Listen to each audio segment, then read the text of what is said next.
বঙ্গ রাজনীতি রীতিমতো রঙিন হয়ে উঠছে ভোট যত এগিয়ে আসছে। আর তার মধ্যে অন্যতম বড় খবর, বিজেপির অন্দরে ফের সক্রিয় ঘোষ বাবু। সল্টলেকে বিজেপি অফিসে দিলীপ ঘোষ বিজেপির রাজ্য সভাপতির সঙ্গে বৈঠক করেন দিলীপ। সূত্রের খবর, আজই দিল্লি যাচ্ছেন শ্রমিক। 13ই জানুয়ারি দুর্গাপুরে শ্রমিক দিলীপের সভা। কমলাক্ষ ভট্টাচার্য আমাদের সঙ্গে এই মুহূর্তে রয়েছেন সরাসরি। কমলাক্ষ, দিলীপ ঘোষ তিনি গত বলা যেতে পারে 1-1.5 বছর ধরে বঙ্গ রাজনীতিতে রীতিমতো আলোচনায় রয়েছেন। আলোচনার দুটি বিষয়, তিনি সক্রিয় না নিষ্ক্রিয়, বিজেপিতে সক্রিয়ভাবে কেন নেই তার কারণ বিভিন্ন। কিন্তু এবার গতকাল যে ছবি দেখা গেল, গত 24 ঘন্টা ধরে 48 ঘন্টা ধরে দিলীপ ঘোষকে নিয়ে যে আলোচনা হচ্ছে, তাতে এটাই পরিষ্কার বোঝা যাচ্ছে যে দিলীপ ঘোষ আবার স্বমহিমায়।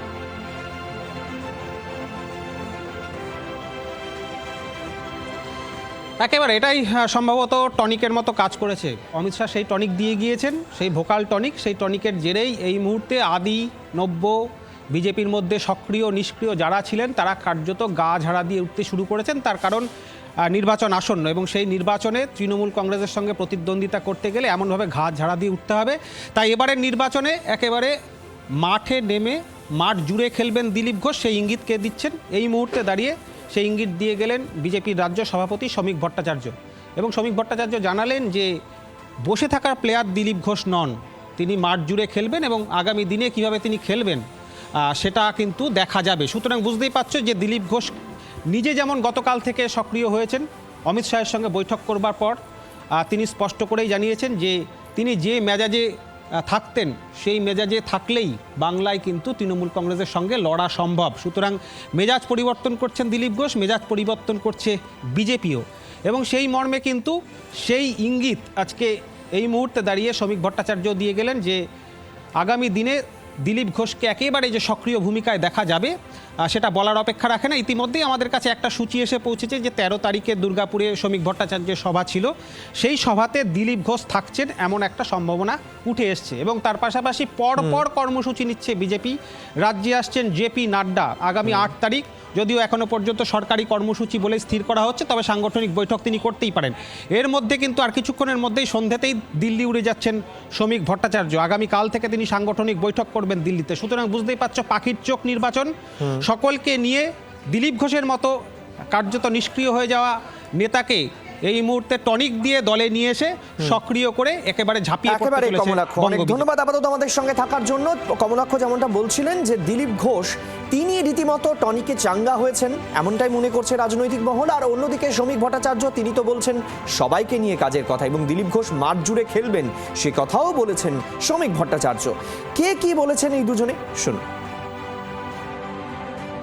দিলীপ ঘোষ কি বাড়ি বসে থাকার লোক নাকি? দিলীপ ঘোষ প্রায় কৈশোর থেকে এই সংগঠনের সঙ্গে যুক্ত, flesh and blood of this organisation.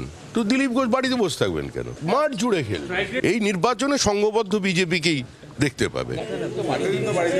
রূপরেখা তৈরি করছিলেন, কখন কে কিভাবে ময়দানে নামবে সেটা তো ঠিক করবে পার্টি।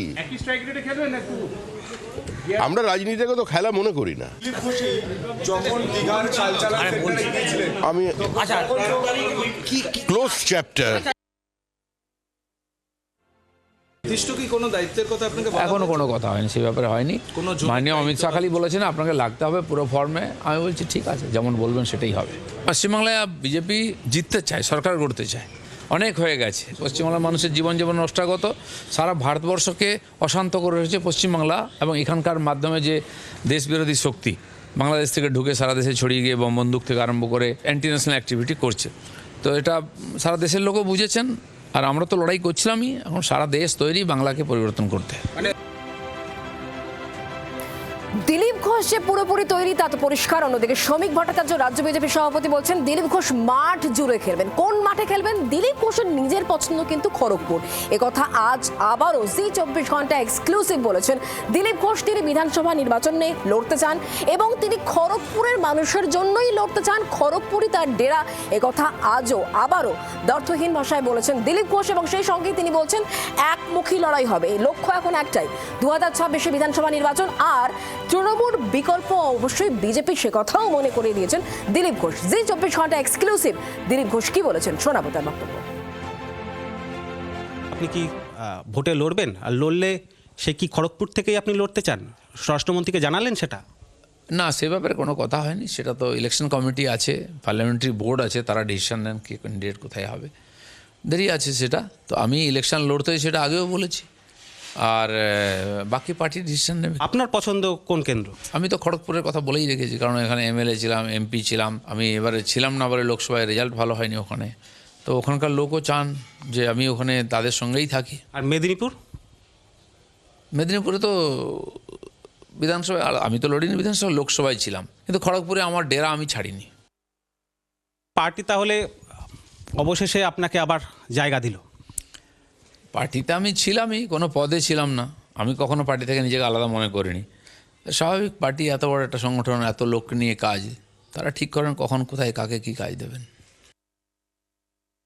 এই নতুন বছর থেকে আজকে থেকে আপনার কি কর্মসূচি বা কিভাবে দিলীপ ঘোষ আগামী দিনে চলবেন?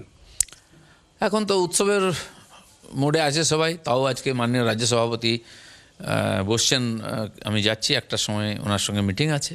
মিটিং মানে আগামী দিনে কি করা উচিত, কার্যসূচি ইত্যাদি, ওনার সঙ্গে কি কথা হয়েছে আমি জানি না।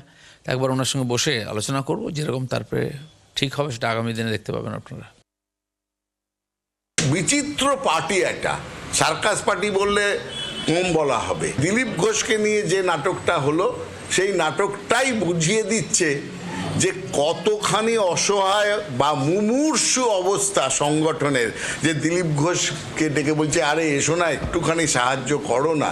পচা গন্ধ বেরোচ্ছে বিজেপির এই সংগঠন তথা রাজ্য বিজেপির মধ্য থেকে, এবং আইসিইউ এ আছে বিজেপি। বাংলার আওয়াজ, বাঙালির আবেগ, জি 24 ঘন্টা।